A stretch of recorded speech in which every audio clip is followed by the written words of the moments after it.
আব্দুল্লাহ ইবনে Tamir যুবক মানুষ। ওই যুবকটা যায় পাদ্রীর কাছে ইসলাম শিক্ষা করে, আবার জাদুগিরের কাছে জাদুর বিদ্যাও হাসিল করে। আমার ভাইয়েরা বুঝেন বুঝেন কাহিনীটা, সুন্দর ওয়াকিআটা শুনেন, ঈমান তাজা হওয়ার ওয়াকিআ। আব্দুল্লাহ ইবনে তামির ঘর থেকে বের হয়, সকাল 10টার সময় ঘর থেকে বের হলো, আবার পাদ্রীর কাছে যাবে, কিন্তু যাইতে রাস্তার মধ্যে ইসলামের শিক্ষা গ্রহণ করার জন্য জাদুগিরের কাছে যাইতে কিছু লেট হয়ে যায়। জাদুগির মারে, আবার আসার সময় আরো শুনে, মার কাছে আসতে, বাড়িতে আসতে আরো লেট হয়, মাও মারে। এখন এত সময় তুই কোথায় থাকস? একটা প্রশ্ন জাগে নাকি? আমার ভাইরা, আমার বন্ধুরা, আব্দুল্লাহ ইবনে তামির এভাবেই চলতেছে লম্বা ওয়াকিআ। আব্দুল্লাহ ইবনে তামির এভাবেই তার জীবন চালাইতেছে, এভাবে ইসলামের শিক্ষা অর্জন করেছে। আবার এভাবেই আব্দুল্লাহ ইবনে তামির তার জাদুর বিদ্যাও শিক্ষা করতেছে।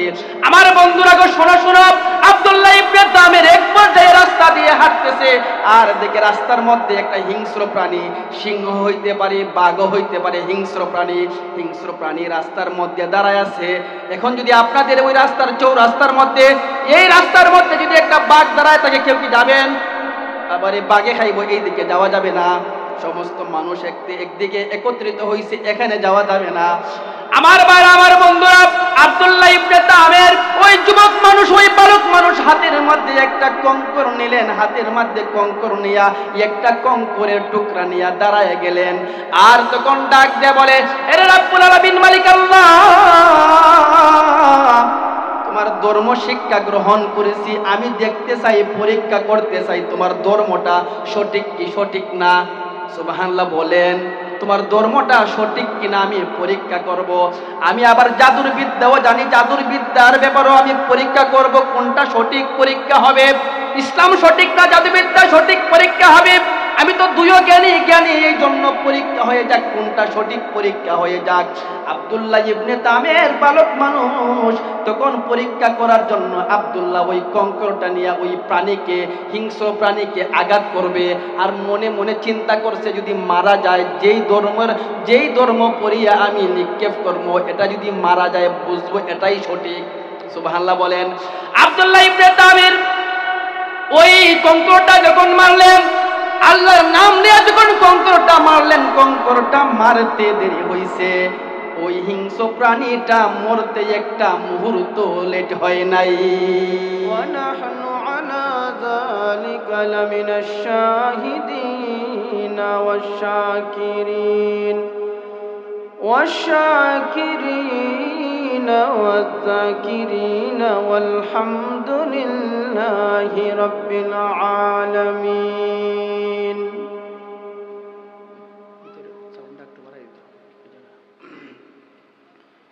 আলহামদুলিল্লাহ, স্বপ্নের চোয়া ইসলামিক ফাউন্ডেশনের উদ্যোগে তৃতীয় বার্ষিক ইসলামী মহাসম্মেলনের সম্মানিত সভাপতি, উপস্থিত দিন দরদি মুমিন মুসলমান ভাইরা, পর্দার আড়ালে পর্দানেশীন মা ও বোনেরা, আসর থেকে মাগরিবের সময় স্বল্পতা, এই কারণে ভূমিকা লম্বা করা যাবে না। আমি আপনাদের পরিচিত মানুষ, এই হিসাবে আপনারা এখানে আসতেও একটা আগ্রহ কম থাকবে, মেহমান হইলে একটু বেশি আগ্রহ থাকবে। অনেকে তো আমার ওয়াজ প্রতি শুক্রবারে শুনেন, সবাই শুনেন বিদায় একটু আগ্রহ কম। তো যাই হোক, দ্বীনি মজলিস, আমি যেই কথাগুলো বলবো ইনশাল্লাহ কোরআন থেকে বলবো। এই জন্য যাদের কোরআনের কথা শোনার আগ্রহ আছে, অযথা ঘোরাফেরা না করে ইনশাল্লাহ চলে আসবেন। আমি আপনাদের সম্মুখে একখানা সূরার কয়েকখানা আয়াতে কারিমা তেলাওয়াত করেছি। আল্লাহ রাব্বুল আলামিন যদি আমাকে তৌফিক দান করেন, উক্ত আয়াতে কারিমাগুলোকে সামনে রাখিয়া আমলের নিয়তে জীবন পরিবর্তনের লক্ষ্যে কয়েকখানা কথাবার্তা বলার চেষ্টা করব। এই বিশাল মজমুআ, যেই মাহফিল, যেই মজলিস, ইন্তেজাম করা একদিন দুই দিনের কষ্টের ফসল না। যারা এই ইন্তেজাম করছে তারা দীর্ঘ মাস 2 মাস ধরে কষ্ট করার ফসল এটা। আর এই ফসলটা তখনই তাদের সার্থক হবে যখন আপনারা আসবেন, আসার দ্বারা আপনারা আমলে নিজেদেরকে পরিবর্তন করবেন, আমল করবেন, পরিবর্তন হবেন, এটা তাদের সাফল্য। তো ভাই, যে আয়াতে কারিমা তেলাওয়াত করেছি ওই আয়াতে ওই সূরার নাম হলো সূরা বুরুজ। বুরুজ শব্দের অর্থ হইল তারকারাজি। বড় বড় তারকাকে বুরুজ বলা হয়।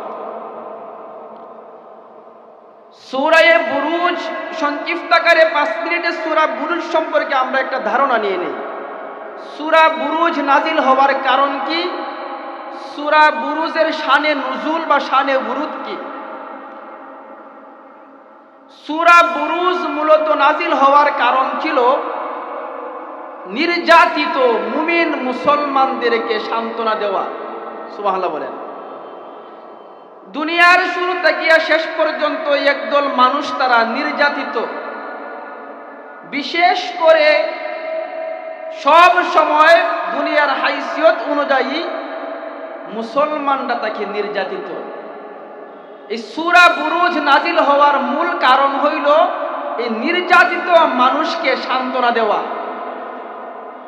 কষ্ট পাওয়ার পরও যদি কেউ সান্ত্বনা দেয়, বাবা কষ্ট পাইছো, একদিন তুমিও সফল হবে, একদিন তোমারও এই কষ্ট কাজে লাগবে, তখন তার কষ্টটা আর কষ্ট থাকে না। ঠিক না বেঠিক? এই সূরা বুরুজ মূলত এটাই তার শানে নুজুল। তো শানে নুজুলের কিছু কারণ আমি বলতেছি। অনেকেই বলে এই সূরার শানে নুজুল হলো ও আল্লাহর হাবিবদেরকে যখন নির্যাতন আরম্ভ করেছে, এই নির্যাতনের মধ্যে মানুষের অন্তরের মধ্যে একটা দুর্বলতা হওয়ার কথা। ঠিক না? নির্যাতনটা দেখেন আল্লাহর হাবিবের জমানায় আল্লাহর হাবিব সাল্লাল্লাহু আলাইহি ওয়াসাল্লাম যখন ইসলামের দাওয়াত দিবেন, ইসলামের দাওয়াত দেওয়া অবস্থায় আবু বকরকে দাওয়াত দিলেন। আবু বকর রাদিয়াল্লাহু তাআলা আনহু ঈমান এবং ঈমানের ইস্তিহায় মনোবলে বায়তুল্লাহর পার্শ্বে গিয়া কালেমার স্লোগান নামাজ আরম্ভ করছে। আবু বকরকে মারছে। আবু বকর এই ঈমানের জন্য মার খাইছে। ইসলামের প্রথম শহীদ হযরত সুমাইয়া রাদিয়াল্লাহু তাআলা আনহা, ইসলামের জন্য অপরাধ আর কোনো কিছু না, আর কোনো কিছু অপরাধ ছিল না। অপরাধ কি ছিল? ইসলাম গ্রহণ করছে, হক ধর্ম গ্রহণ করছে। এই জন্য সুমাইয়ার লজ্জাস্থানে বর্ষার দ্বারা আঘাত করিয়া আবু জাহেল সুমাইয়াকে শাহাদাত করছে, শহীদ করছে। চিন্তা করেন দোষ কি? সম্পত্তি কেউ নিছে, কেউ জমি নিছে, কেউ মারছে, কেউ মারে নাই, কেউ সম্পত্তি নেয় নাই, এমন কোনো কাজ ছিল না। কিন্তু তারপরেও শহীদ করে ফেলেছে। আল্লাহর হাবিবের একজন সাহাবী, এই সাহাবীর এই ওয়াকিয়ার মধ্যেও একটা শানে নুজুল পাওয়া যায়। সাহাবী হযরত বিলাল হাবশী রাদিয়াল্লাহু তাআলা আনহু।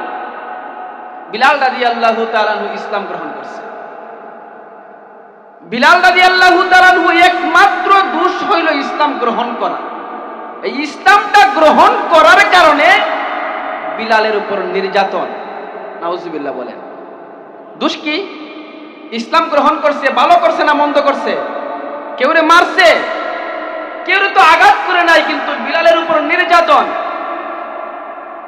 বিলাল রাদিয়াল্লাহু তাআলা আনহুর উপর আবু জাহেলের দলগুলো এমন নির্যাতন আরম্ভ করেছে, এমন স্টিম রোলার চালাইছে, বিলালকে নির্যাতন করতে করতে উত্তপ্ত বালুর মধ্যে বিলালকে শোয়া দিছে।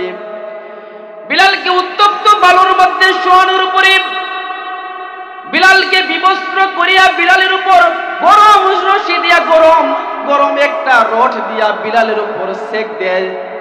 আর বিলালকে বলে, বিলাল তুমি ইসলাম ছাড়ো, কালেমা ছাড়ো, মুহাম্মদের ধর্ম ছাড়ো, তোমাকে শাস্তি দিব না। আমার ভাইরা, হযরতে বিলাল রাদিয়াল্লাহু তাআলা আনহু ঈমানটা দেখেন কেমন ঈমান।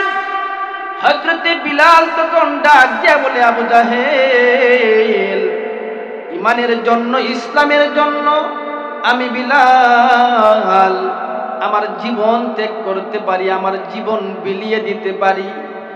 আরে আবু জাহেল, শুনো শুনো, ঈমানের জন্য, ইসলামের জন্য, আল্লাহর হাবিবের মহব্বতের জন্য আমি বিলাল আমার জীবনের, আমার শরীরের শেষ বিন্দু রক্তটাও জমিনের মধ্যে দিতে পারি। আবু জাহেল রে, তারপরও একটা মুহূর্তের জন্য আমি যেই কালেমা গ্রহণ করেছি ওই কালেমাকে আমি ছাড়তে পারবো না।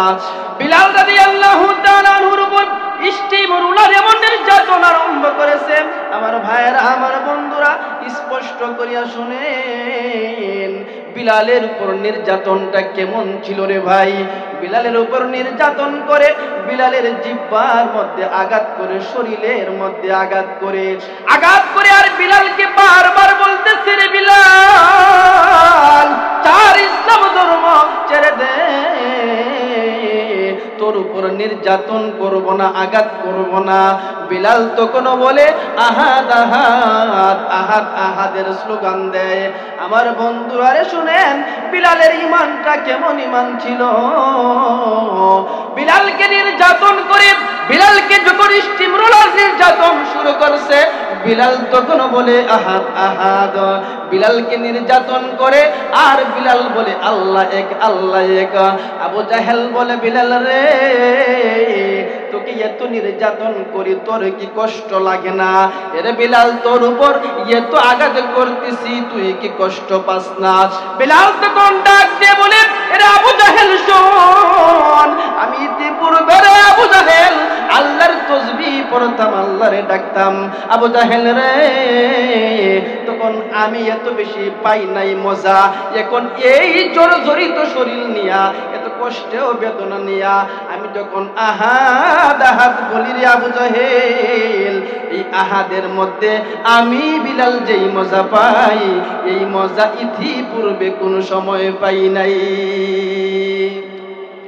उल्फत में बराबर के वफा हो के जफा हो,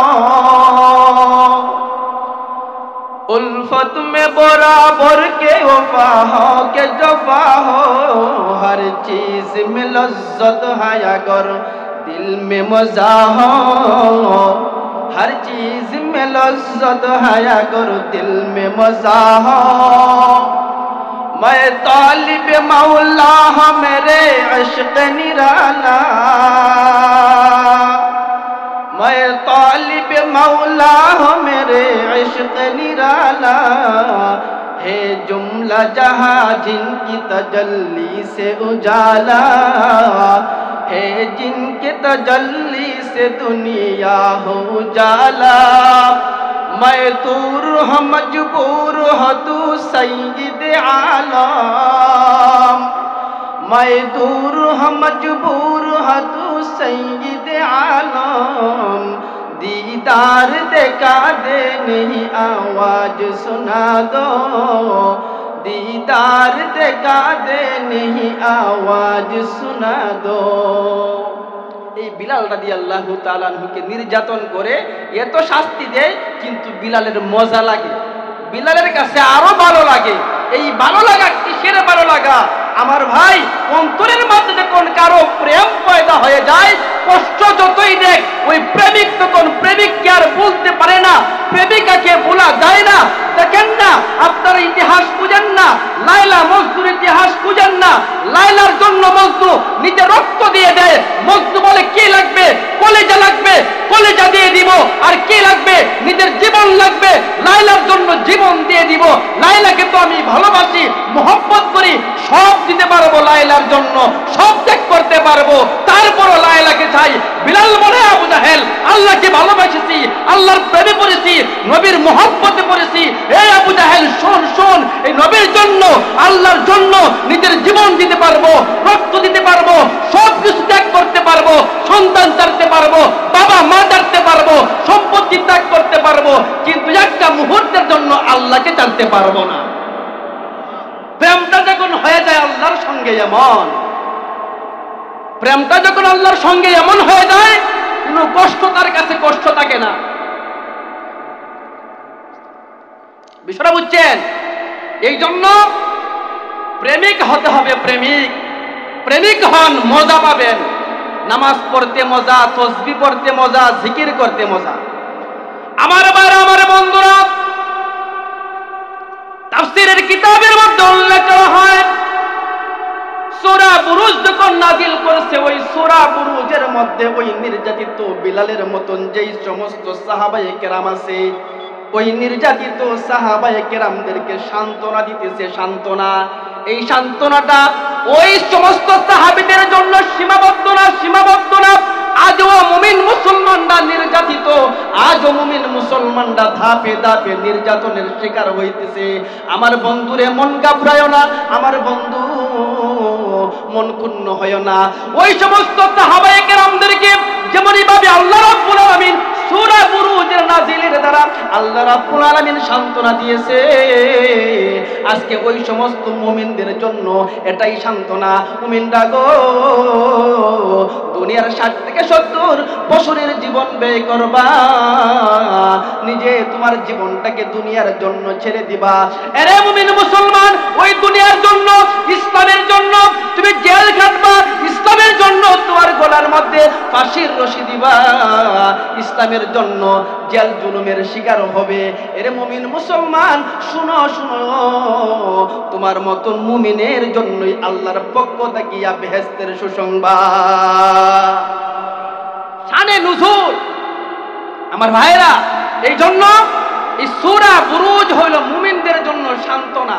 মুমিনদের জন্য কি সান্ত্বনা? কষ্ট পাইবে তো পাইবে দুনিয়ার জীবনে, 60 থেকে 70 বছরের কষ্ট, এর বিনিময়ে তো আল্লাহ অনন্তকালের জন্য জান্নাতের বাদশা বানাই দিবে। সুবহানাল্লাহ বলেন না? অনন্তকালের জন্য জান্নাতের বাদশা। ওই সূরা বুরুজের যে ওয়াকিয়া, এই ওয়াকিয়াটা যদি না শুনেন, মুখতাসর না শুনেন, বুঝবেন না ইমানদারদের ইমানের মধ্যে কত পাওয়ার। ইমানদারদের ইমানের পাওয়ারটাই এমন, ইমান যদি পাকাপোক্ত ইমান হয়, ওই ইমানদার বুককে টান করিয়া বুলেটের সম্মুখে দাঁড়িয়ে যায়, ইমানদার একটা কদম পিছনে যায় না। কথা বলেন না? ইমানদারদের ইমানটা এমন ইমান, ওই ইমানদারদেরকে ইমানের প্রশ্নে, জীবনের প্রশ্নে যখন সম্মুখীন করা হয়, জীবন দিবা নয়তো ইমান দিবা, ওই সমস্ত ইমানদাররা স্পষ্ট ভাষায় ঘোষণা দিয়ে দেয়, জীবন দিয়ে দিব, ফাঁসির মঞ্চের মধ্যে চলবো, কিন্তু ইমান দিব না। সুবহানাল্লাহ বলেন? ইমান, তাহলে ইমান, এই জন্য ইমান পুক্ত করতে হবে, ইমান খাঁটি করতে হবে। সূরা বুরুজের মধ্যে আল্লাহ রাব্বুল আলামিন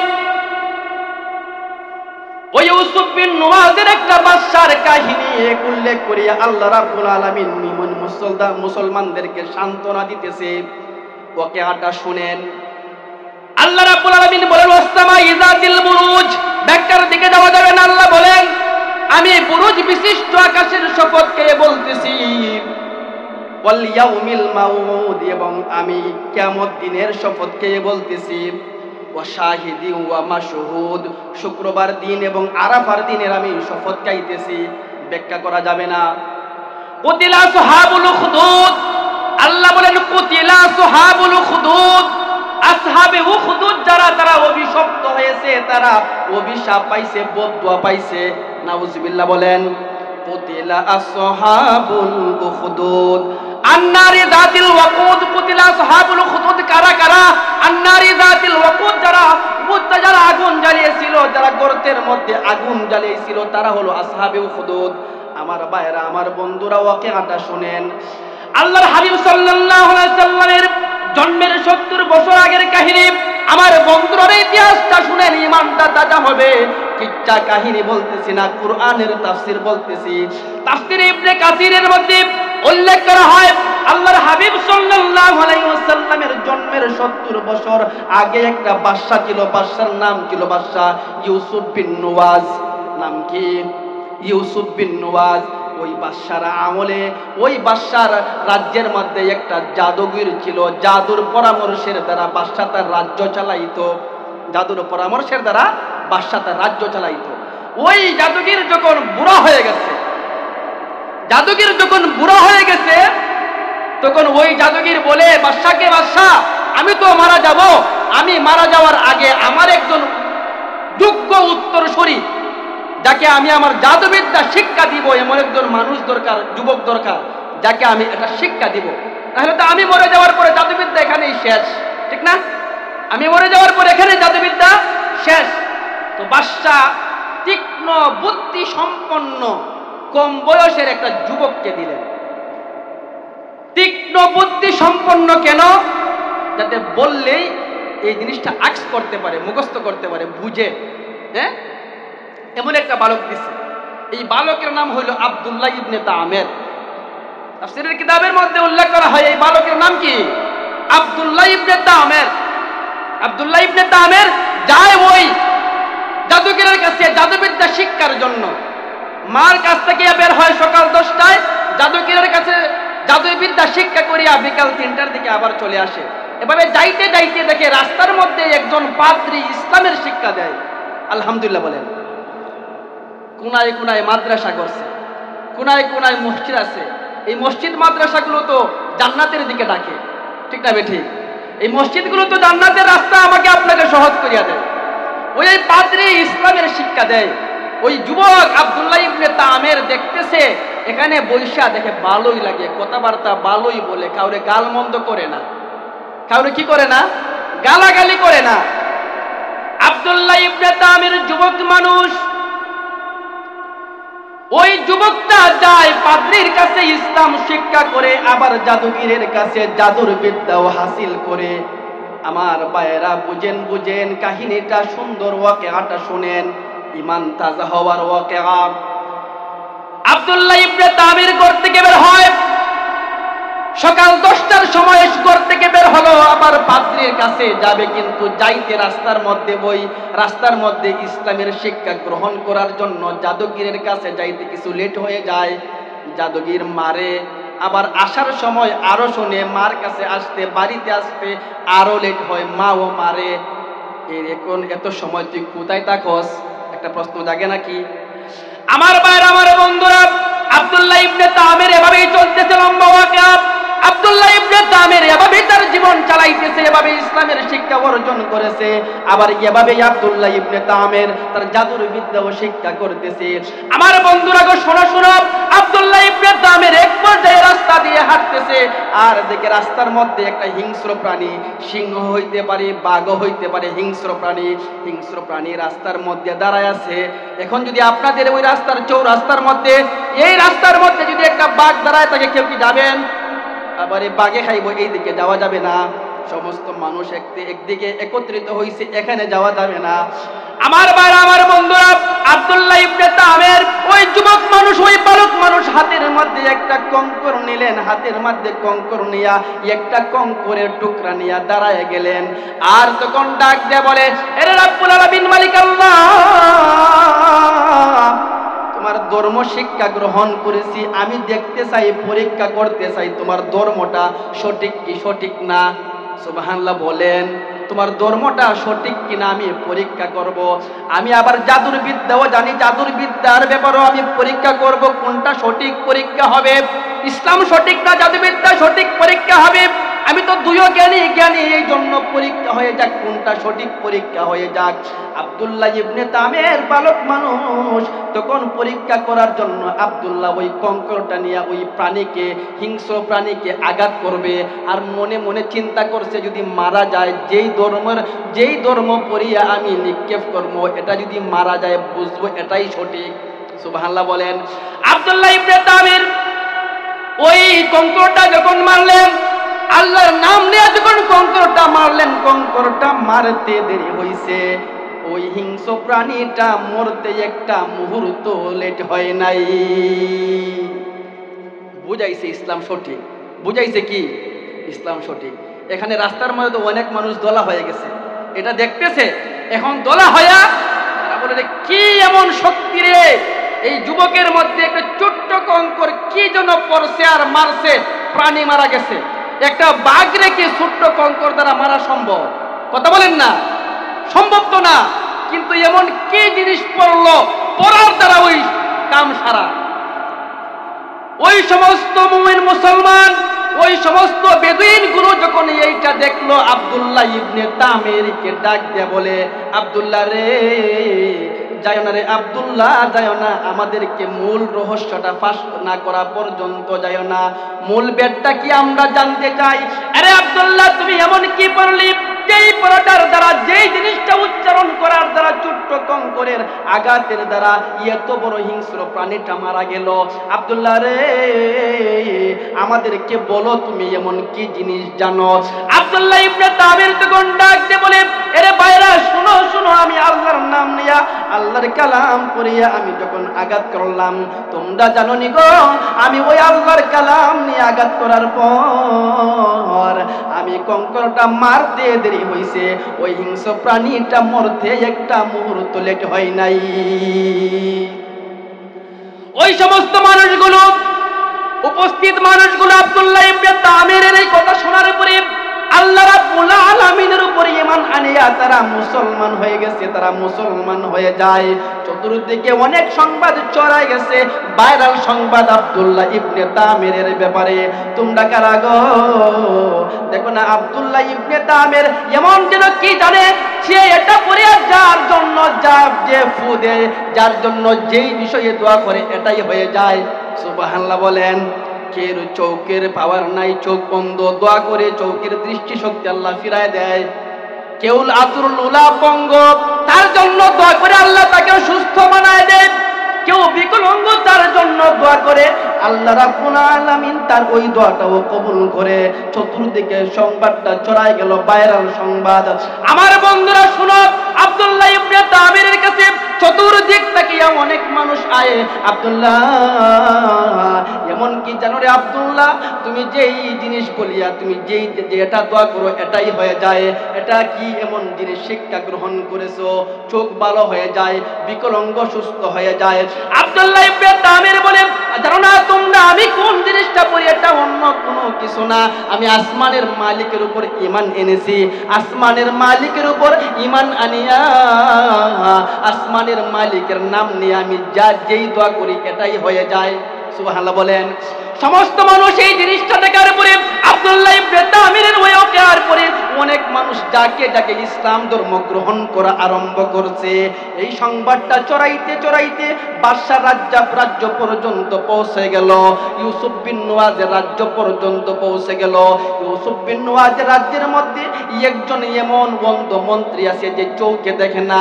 ওই মন্ত্রীর কানের মধ্যে যখন এই সংবাদটা গেল, যে সংবাদটা যাইছে এমন যে চোখের দৃষ্টি শক্তি আব্দুল্লাহ ইবনে তামির ফিরাই দিতে পারে, ওই মন্ত্রীটা তখন আব্দুল্লাহ ইবনে তামিরের কাছে অনেক উপঢৌকন নিয়ে, অনেক হাদিয়া তুফা নিয়ে আব্দুল্লাহ ইবনে তামিরের কাছে চইলাইলো।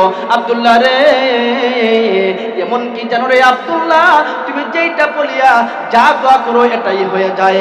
ওরে আব্দুল্লাহ, এটা আমাকেও শিক্ষা দাও, আমিও শিখতে চাই।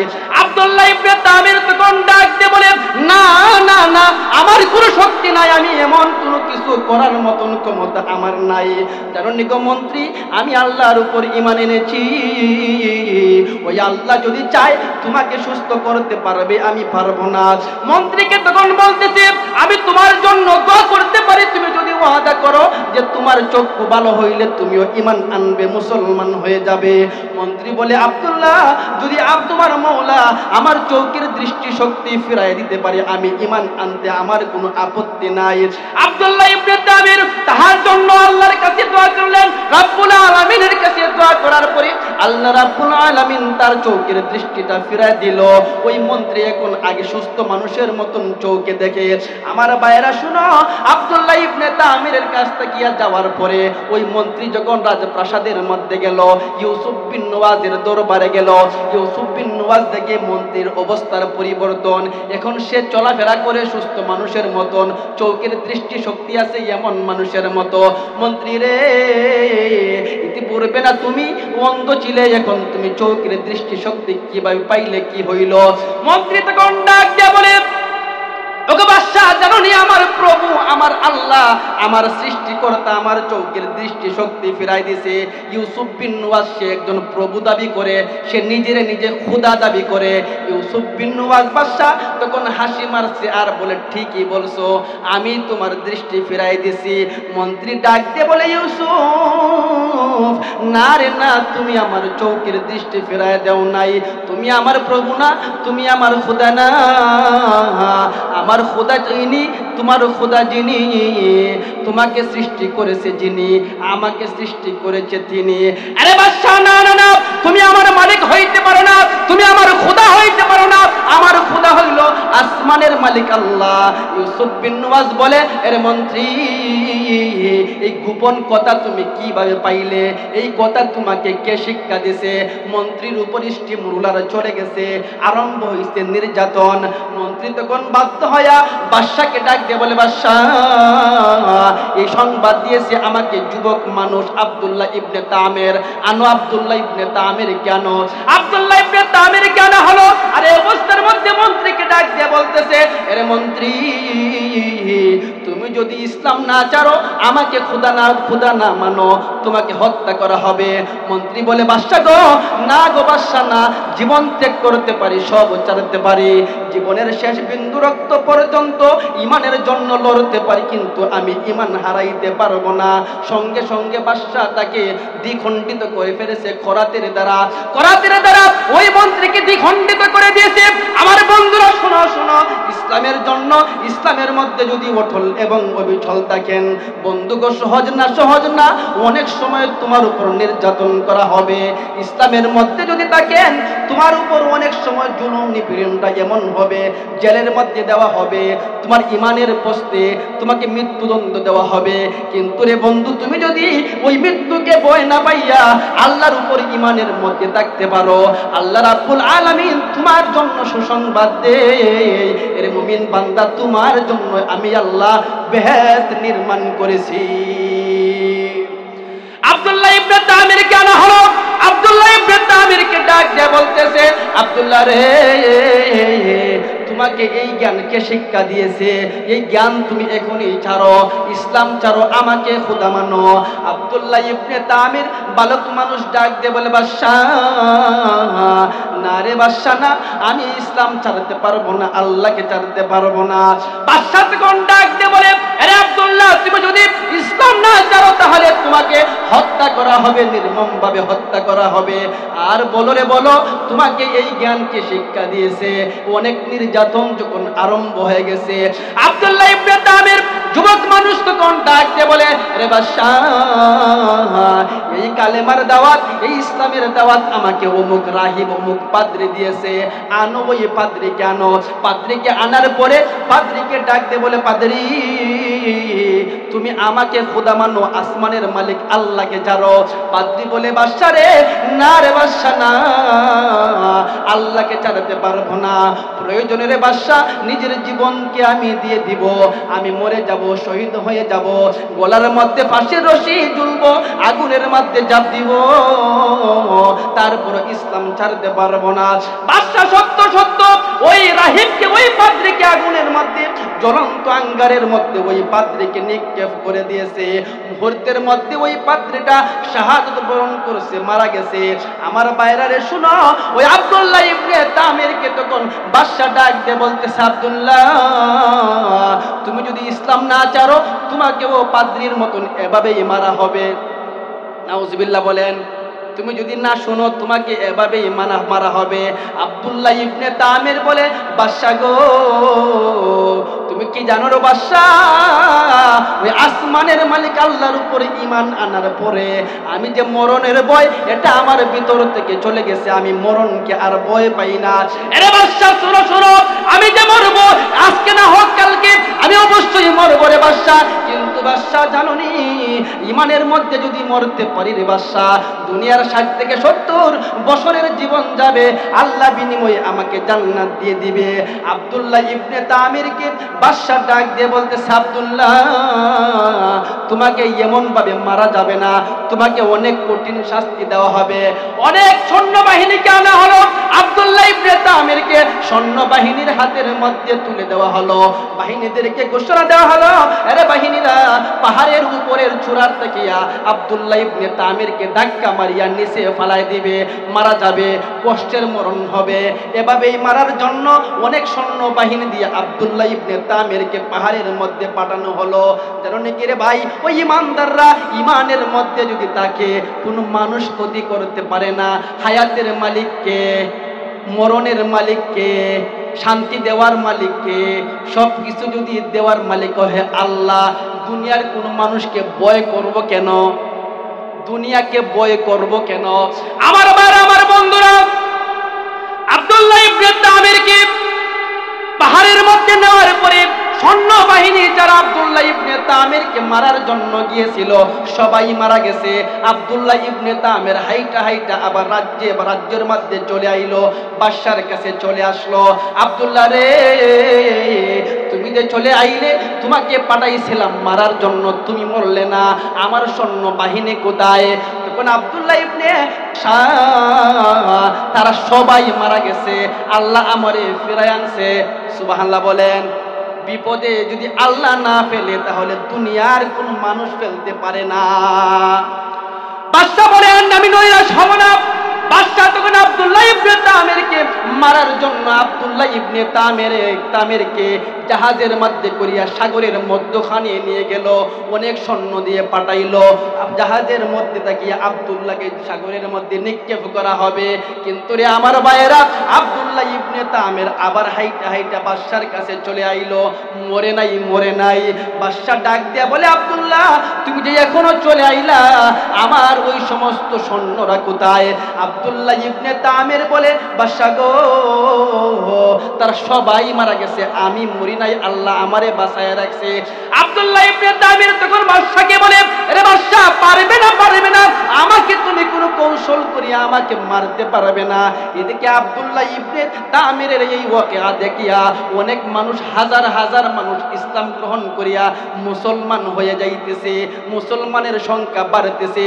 ওই সমস্ত মুসলমানদেরকে মারার জন্য বাদশা একটা গোত্র করেছে, গোত্র করিয়া বাদশা তাদেরকে গোত্রের মধ্যে আগুন দিয়া ওই আগুনের মধ্যে নিক্ষেপ করতেছে। ওই দিনের ইমানদারদের ইমানের পাওয়ারটা কেমন জানেননি? তাফসীরে ইবনে কাসিরের মধ্যে উল্লেখ করা হয়, ওই সমস্ত ইমানদাররা এমন ইমানওয়ালা ছিল, ওই আগুনের মধ্যে টকবক করতেছে আগুন, এবং জ্বলন্ত আগুনের কাছে যাইয়া ইমানদাররা তখন নির্দ্বিধায় হাসতে হাসতে আগুনের মধ্যে লাফ দেয়। বাদশাকে বলে, বাদশা ইমানের জন্য আগুনের মধ্যে জাপ দিব রে বাদশা, কিন্তু ইমান ছাড়বো না। হাসতে হাসতে আগুনের মধ্যে জাপ দেয়, শাহাদত বরণ করে, ইমান বিক্রি করে না। আমার বাইরে, আমার বন্ধুরা, এই মুহূর্তের মধ্যে কিতাবের মধ্যে উল্লেখ করা হয়, একদম মা কুলের শিশু একটা সন্তান, দুধের সন্তানকে নিয়ে আগুনের পাশে দাঁড়ায় আছে।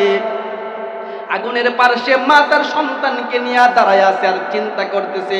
মাদের তো নিজের জন্য মায়া না থাকলেও সন্তানের জন্য মায়া আছে না নাই? আর একটু জোরে বলেন, আছে না নাই? মা ধরনের চিন্তা করতেছে, বাচ্চাকে নিয়ে আমি কিভাবে জাপ দিব। এমন অবস্থায় বাচ্চাটা মাকে ডাক দিয়ে বলে, মা গো, কিসের চিন্তা করতেছো গো মা? তুমি কি জানো গো মা, ওই আগুনটা যেমন তেমন আগুন না, এই আগুনটা হইল আল্লাহর জান্নাতের মতন। ওগো মা, জানো কি ওই দুনিয়ার আগুনের মধ্যে তুমি পড়বে গো মা, পড়তে দেরি হবে, আল্লাহ তোমার উপর সন্তুষ্ট হইতে লেট হবে না। ওগো মা, তুমি কোনো কিছুর ভয় পাও না, নির্দ্বিধায় আগুনের মধ্যে জাপ দাও, নির্দ্বিধায় শহীদ হয়ে যাও, আল্লাহর তৈরি জান্নাত তোমার জন্য অপেক্ষা করতেছে। ওই মাতার কুলের সন্তানকে কুলের মধ্যে নিয়ে আগুনের মধ্যে জাপ দেয়, ইমান বিক্রি করে না। বাদশা আব্দুল্লাহ ইবনে তামিরকে মারার জন্য তখন আরো বেশি রাগ হয়ে গেছে। আব্দুল্লাহ ইবনে তামিরের দিনের জন্য রাজ্যের অনেক মানুষ মুসলমান হয়ে গেছে।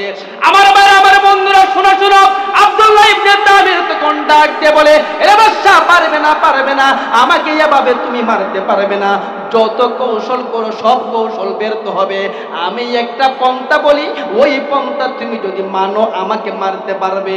বাদশা বলে, অনেক কৌশল করলাম মারতে পারলাম না, তুমি নিজে মরার জন্য কৌশল বলবে, বলো দেখি তুমি কি বলবে। আব্দুল্লাহ ইবনে তামির বলে, আরে বাদশা, আমার দুইটা হাত একটা গাছের গোড়ার মধ্যে বান্ধিয়া আমাকে যখন মারবে, আমার বুকের মধ্যে যখন তীরটা নিক্ষেপ করবে, তখন একটা শব্দ বলবে, ওই শব্দটা বলিয়া যখন আমার উপর তীর নিক্ষেপ করবে, আমার কপালের মধ্যে তীরটা নিক্ষেপ করবে, সঙ্গে সঙ্গে আমি শহীদ হয়ে যাব। বিসমিল্লাহি রাব্বি হাযাল গোলাম, সুবহানাল্লাহ বলেন। বালক বলে, এরে বাদশা, যখন তীরটা মারবে তখন বলবে বিসমিল্লাহি রাব্বি হাযাল গোলাম, ওই গোলামের রবের নাম নিয়ে তীরটা মারলাম। এই কথাটা বলিয়া তীরটা মারতে লেট হবে, আমি মরতে দেরি হব না। আমার ভাইরা শুনো, আব্দুল্লাহ ইবনে তামিরের উপর সত্যি সত্যি এভাবে আব্দুল্লাহ ইবনে তামিরকে শহীদ করার জন্য তীর মারলেন। তীরটা যখন কপালের মধ্যে পড়লো, আব্দুল্লাহ ইবনে তামির সঙ্গে সঙ্গে শহীদ হয়ে গেল। হাজার হাজার মানুষ এই দৃশ্যটা দেখলো। সমস্ত মানুষ দৃশ্যটা দেখার পরে তারা বলে, বাদশা, যেই রবের নাম নিয়া যেই কাম করে যেই কাজ করে এটাই হয়ে যায়, তুমি তো অনেক কৌশল করেছো, মারতে পারো নাই মারতে পারো নাই। বাদশা গো, এটা এমন কোন শব্দ, এটা এমন কোন মালিক, এই যুবকের মালিক কেমন মালিক, যে মালিকের নাম নিয়ে কোনো কিছু বললে এটাই হয়ে যায়। ওকে বাদশা, বুঝতে পারছি তুমি আমাদের মালিক না, ওই গোলামের মালিক আল্লাহ হইল আমাদেরই মালিক। মরছে একজন, একজন মরছে, শহীদ হয়েছে, বিনিময়ে সারা রাজ্যের সবাইকে জান্নাতের টিকিট হাতে ধরাই দিয়েছে। সুবহানাল্লাহ বলেন। আব্দুল্লাহ ইবনে তামির শহীদ হওয়ার পরে যাকে সমস্ত উপস্থিত মানুষগুলো আব্দুল্লাহ ইবনে তামিরের রবের উপরে ঈমান আনলো, কালেমা পড়িয়া মুসলমান হয়ে গেল। আব্দুল্লাহ ইবনে তামিরের এই ওয়াকিয়ার পরে বাদশা ইউসুফ বিন নওয়াজ বলে, হিতে বিপরীত হইল, মারলাম একজন কয়েক হাজার দাঁড়ায় গেছে, মারলাম একজন কয়েক হাজার দাঁড়ায় গেছে। আমার বন্ধুরা, এভাবে সমস্ত মুমিন মুসলমানদেরকে শহীদ করার জন্য, মারার জন্য বাদশা একটা গর্ত করছে, গর্ত। এই গর্তটা করিয়া এখানের মধ্যে আগুন দিয়া তাদেরকে, ইমানদারদেরকে আগুনের মধ্যে জ্বালাইছে। আগুনের মধ্যে জ্বালাইয়া সমস্ত ইমানদারদেরকে শহীদ করেছে। এ ভাই, একটা জিনিস শুনেন শুনেন, জালেমের শেষ পরিণতি ভালো হয় না। কথা বলেন না? জালেমের শেষ পরিণতি ভালো হয় না, ভালো হয় না। ইতিহাস খুঁজেন, ইতিহাস থেকে যদি দেখবেন ফেরাউনের ওয়াকিয়াও ভালো নাই, ভালো নাই। নমরুদের ইতিহাস খুঁজেন, নমরুদের শেষ ইতিহাসটা ভালো ছিল না, শেষ পরিস্থিতি ভালো ছিল না। আবু জাহেলের ইতিহাস খুঁজেন, একটা গোলামের হাতে আবু জাহেলের মরণ। ওই বাদশা তো জালিম, ওই জালিমের শেষ পরিণতিও ভালো হয় নাই, ভালো হয় নাই। বাদশা ইউসুফ বিন নওয়াজ, কিছুদিন পরে বাদশা ইউসুফ বিন নওয়াজের উপর হামলা আক্রমণ আরম্ভ হয়েছে, স্টিম রুলার আরম্ভ হয়েছে। জালিমকে মারার জন্য, বিষয়টা বোঝেন নাই? জালেমকে মারার জন্য, ভালো মানুষ না, জালেমকে মারার জন্য চতুর্মুখী আক্রমণ। এইদিকে যায় এইদিকেও এক দল দাঁড়ায় রয়েছে, এইদিকে যায় এইদিকেও দাঁড়ায় রয়েছে, যেদিকে যায় এদিকে এক দল দাঁড়ায় রয়েছে, যেদিকে যাবে এদিকে খেসা খাইব। কথা কন্যা দি, এখন একমাত্র উপায় হইল জায়গা আকাশে। আকাশে গেলে কেউ দেখবে না, আকাশে গেলে কেউ ধরতে পারবে না। বুঝলে বুঝপাতা, না বুঝলে আরেকটা জায়গা। আকাশে যদি চলে যায় কেউ ধরতে পারবে না। এই সময় তো আর বিমানের সময় না, বিমানে যাইতে পারে না। ইউসুফ বিন নওয়াজ তখন যাওয়ার জন্য সাগর পথে পাড়ি দিয়েছে, সাগর পথে। সাগর কি তার বাবা? সাগর কার কথা শুনে? ইতিহাস দেখেন নাই? ফেরাউনকে সবাই মারে নাই, জালেমকে মারে নাই। এই জালেমরা, এই জালেমের কথা এই সাগরের পানি শুকাইতো, কিন্তু এই সাগর ওই জালেমকে সুবাইয়া মারছে। কে মারাইছে? আল্লাহ আছে তো এখনো যদি কেউ ইসলামের জন্য, ইসলামের বিপক্ষে জুলুম করে, ইসলামী মানুষের উপর জুলুম করে, ওই সমস্ত নাস্তিক বেঈমানদেরকে আল্লাহ রাব্বুল আলামিন পূর্বের মতন এখনো এভাবেই সাইজ করবে। কথা বলেন ঠিক না ঠিক? আমার ভাইয়েরা, ইউসুফ বিন নওয়াজ চতুর্দিকে হামলা, কোন দিকে বাঁচবে? দাঁড়াইছে, দৌড় দিচ্ছে সাগরের দিকে। সাগর তো তার না, সাগরের মাঝে যাওয়ার পরে সাগরের পানি পেটের মাঝে ঢুকিয়া ফুটকা মাছের মতন পেটটা ফুলার পরে, ফুটকা মাছ ছিল তো, ফুটকা মাছ আমাদের এলাকার সুনামগঞ্জে একটা মাছ আছে ফুটকা মাছ, এটা খায় না, পেট অনেক বড়, তো ফুটকা মাছের মতন পেট ফুলছে পানি খাইতে খাইতে, আর এভাবেই সুবাইয়া সুবাইয়া আল্লাহ তারে মারছে, জালিমের মরণ হয়েছে। তো ইসলামের জন্য, ইমানের জন্য যদি নিজের জীবন দেন, 60 থেকে 70 বছরের জীবন, 60 থেকে 70 বছরের জীবন যদি ইসলামের জন্য, ইমানের জন্য বিলীন করতে পারেন, বিনিময়ে আল্লাহ রাব্বুল আলামিন তোমাকে অনন্তকালের জন্য বাদশা বানাই দিবে। আর আর যদি সামান্য দুনিয়ার জন্য ইমান বিক্রি করেন, এক কালেমায় রুঠি, অন্য আরেক কালেমায় ফাঁসি, কালেমা একটাই, এক কালেমার জন্য রুঠি মিলে, এই কালেমার জন্যই ফাঁসির মঞ্চে ঝুলে। বিষয়টা সহজ না। দুনিয়ার জন্য ইমান বিক্রি করলেন, দুনিয়াতে কয়েকদিন শান্তি পাবেন, কিন্তু মরার পরে তোমার জন্য দাঁড়ায় আছে ফেরেশতা। যাইও, যাওয়ার পরে বুঝবা। তো যাই হোক ভাই, যে আলোচনা করেছি, ইমানদাররা ইমানের মধ্যে অটল অবিচল থাকতে পারলে, অ্যাক্টিভ থাকতে পারলে ইমানদারদের পুরস্কার আছে। আর যদি দুনিয়ার মধ্যে ইমান বিলীন করেন, তোমার জন্য শাস্তি আছে। যে আলোচনা করেছে আল্লাহ রাব্বুল আলামিন।